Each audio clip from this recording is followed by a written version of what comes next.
장하성 전 청와대 정책실장이 주중대사로 컴백할 일이 초읽기에 들어갔습니다. 이 소득주도 성장정책 부진 등으로 지난해 11월 경질된 지 넉 달 만의 일인데요. 자, 지금 야당은요, 청와대 이 같은 결정에 아주 반발을 하고 나섰습니다. 들어보시죠. 장 전 실장은 소득 격차와 실업률을 재난 수준으로 만들고 경질됐습니다. 경제를 망친 것도 모자라 외교도 망치기로 작정한 모양입니다. 제발 염치 있는 대통령이 되십시오. 자, 이현중 의원님. 네.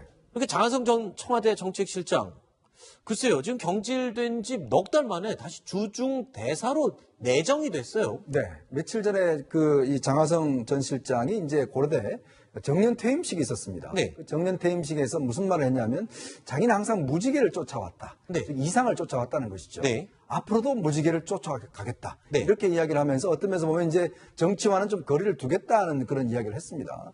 근데 그 이야기 있고 난 다음 며칠 뒤에 바로 이제 주중대사로 이제 내정이 된 거죠. 네. 내정 단계라는 것은 이제 상대국의 알그레망이 나와야지만이 정식 임명되는 거니까 내정이라고 이야기를 하지만 뭐 거의 임명대랑 마찬가지인데 어쩌면 보면 사실 그동안 주중대사는 예전에 보면 유익 전 그 비서실장이라든지 네. 또 권영세 의원이라든지 네. 뭐 또 노영민 전 비서실장이라든지 다들 어떤 면에서 보면 정치권과 좀 연관된 분이 임명이 됐어요. 네. 근데 그 전에 옛날에 이제 김하중 대사 같은 경우는 이분은 전통 관료 출신이 임명이 됐습니다. 네. 그만큼 중국 같은 경우는 과연 이 사람의 정책 비중이 얼마나 높은가. 네. 그다음에 정말 이런 것들 많이 보는데. 관시라고 해서 그렇죠. 또 인적 관계도 굉장히 중요시하고 있죠, 그렇습니다. 중국은. 근데 그렇게 하지만 그러나 장하성 실장은 어떤 면에서 보면 이 대통령 시절에 이제 지금 정책실장을 했지만 사실 소득주 성장에 대한 어떤 책임을 지고 경질된 거나 마찬가지거든요. 그렇죠. 그러니까 정책 실패에 대해서 경질된 거나 마찬가지다가 또 이분이 외교에 대해서는 뭐 사실 전혀 이게 해본 적이 없습니다. 사실 중국의 교환 교수로 갔다 온 경력은 있긴 하지만 네. 사실 우리가 중국이 국회교회에서 굉장히 중요해졌거든요. 그렇죠. 더군다나 지금 회담이 결렬됐기 때문에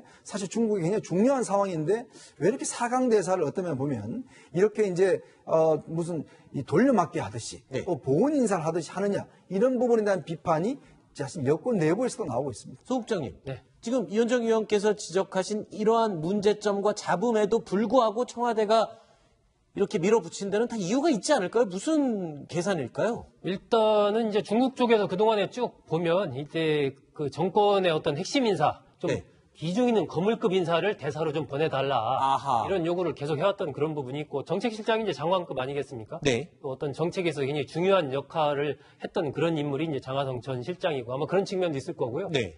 그리고 두 번째는 뭐 중국과 또 나름 인연이 그냥 있습니다. 따지고 보면. 네. 그러니까 런민대라든지 푸단대 이런 데서 교환 교수로도 있었고 중국의 증권관리감독위원회에서 그 자문위원으로 한 8년 정도 장하성 전 실장이 또 역할을 했던 그런 부분. 외교 일을 해본 건 아니고요. 그렇죠. 외교랑은 관련이 없습니다. 관련이 없고. 그리고 예. 지난해에는 이제 책도 그 한국의 자본주의라고 2014년에 지었던 책인데 그게 이제 중국어판으로 중국에서 아하. 출간되기도 했었죠. 그런 인연은 좀 있습니다. 아예 없는 건 아니지만 외교적인 중국과 어떤 외교적인 역할을 했던 경험은 없다. 이 부분이 또 비판의 대상이 되고 있긴 한데 자, 이런 가운데 또 이런 얘기가 들리고 있어요. 민주당이 백원우 전 민정비서관에게 이 인재 영입위원장을 제안했다. 이현종 의원님. 네.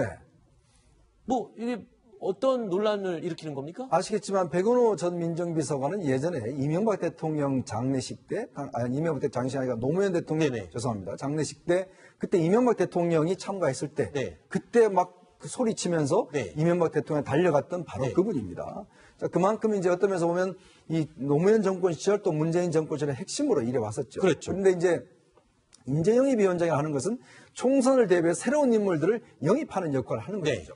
자, 근데 거기에 친문의 핵심 인사인 백원호 전 민정비서관을 임명을 하겠다는 거거든요. 네. 그 의미는 뭐냐 하면 내년 총선을 어떤 면에서 아하. 보면 뭐 다양한 어떤 인재 뭐 이런 것보다는 정말 친문 중심의 어떤 선거로 치러지겠다. 예를 들어서 지금 뭐 보면 양정철 전 비서관도 지금 당으로 들어간다 그러고 또 네. 임종석 실장도 들어간다 그러고 등등 이야기 나오고 있지 않습니까? 네. 가장 어떤 면에서 보면 총선에서 새로운 인재를 발굴할 핵심 인사에 바로 백원호 전 민정비서관이 임명된다는 것은 네. 그만큼 대통령의 의지, 친문의 의지 이런 것들이 많이 반영되지 않겠는가 아하. 이런 측면에서 이제 어떤 분석이 나오고 있는 것 같습니다. 자, 조수진 부장. 네. 지금 입각설이 나오는 민주당 인사들은 공통점이 비문이다.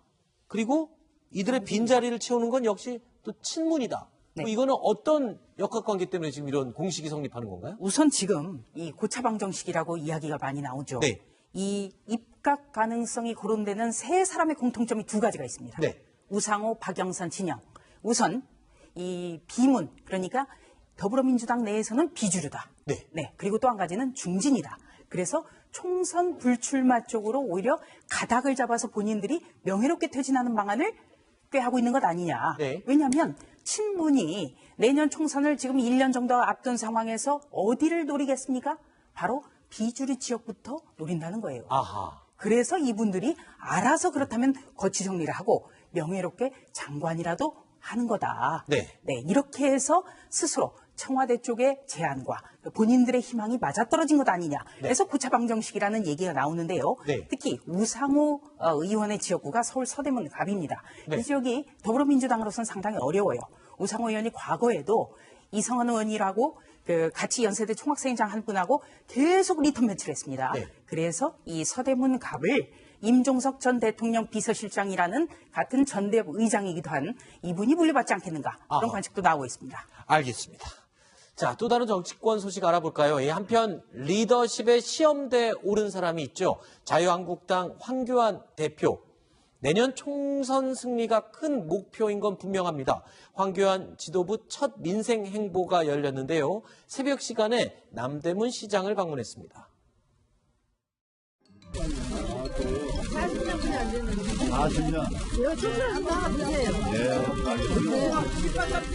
아니, 안 되면 됩니다.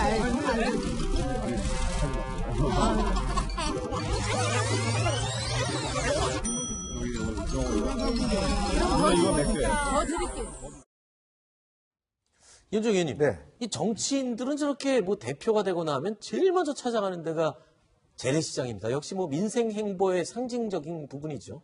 평소에 좀 가시지 또 이렇게 대표 되시고 난 다음에 이렇게 시장 가시는지 모르겠습니다.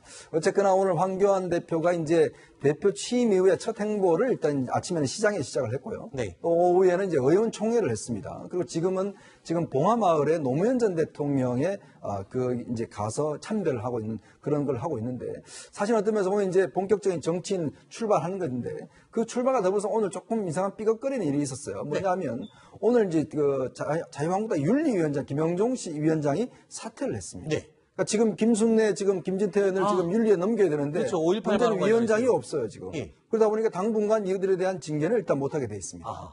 또 지난번 경선 과정에서 본인이 제시했던 두 가지의 위원회를 이제 출범을 시켜야 되는데 더군다나 이 중에서 한 가지 신적폐 청산위원회라고 있어요. 네. 근데 그 위원회가 보류가 됐습니다. 네. 왜냐하면 최고위원회에서 아니 왜 신적폐냐 저쪽에 적폐 청산하는 걸 왜 그 프레임을 또 우리가 가져오느냐. 네. 그래서 원래 이제 김태흠 의원이 위원장으로 되게 됐었거든요.